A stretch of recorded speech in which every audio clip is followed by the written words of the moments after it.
Sup everyone, your pal Avenger Green here, and we're going to look at the second new Golden Age book launching this month, J. Garrick, The Flash, Issue 1.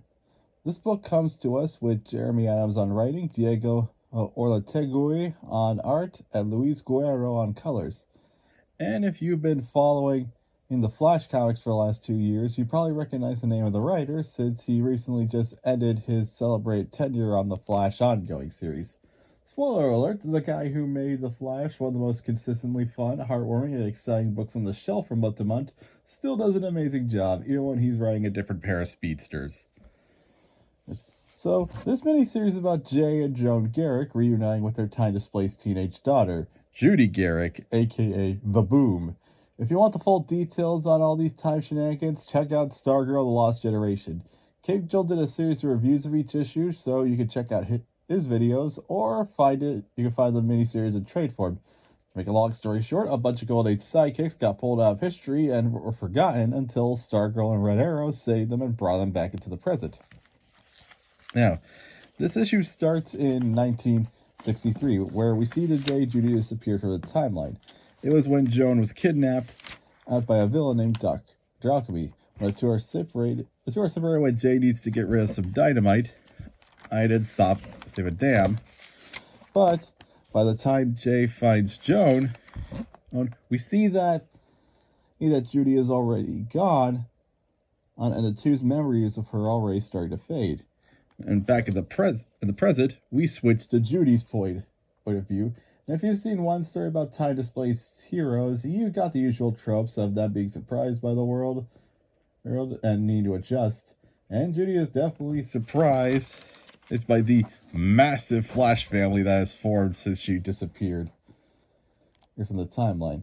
As you can imagine, emotions are pretty high with the Garrick family. For decades, Jay and Joan believed they would never have children, and that they couldn't have children, but now they got a deal of having a teenage daughter, and that teenage daughter feels like, even though for her parents it's been decades, for her, no time has passed, as since that day with Dr. Alchemy. But despite the weird circumstances, Judy still has the heart of a hero and doesn't hesitate to rush out when she sees a news report of a bank robbery in progress. Now, let me take a minute to talk about the art. In contrast to the art the Sandman made that I talked about yesterday, which was meant to be more moody and disturbing at times, Twinkle and Guerrero's art is more energetic, traditionally superheroic, if that makes any sense. There's a fun energy to all the action scenes, especially with the blurs and the lightning lines that comes with DC speedsters. But they can also successfully do a lot more of the slower and more emotional moments, like with Joan tearing up at Judy's return, and of course just this little quiet scene where Judy is thinking about everything that's happened to her and everything about her situation. So yeah, pretty solid stuff on the art front.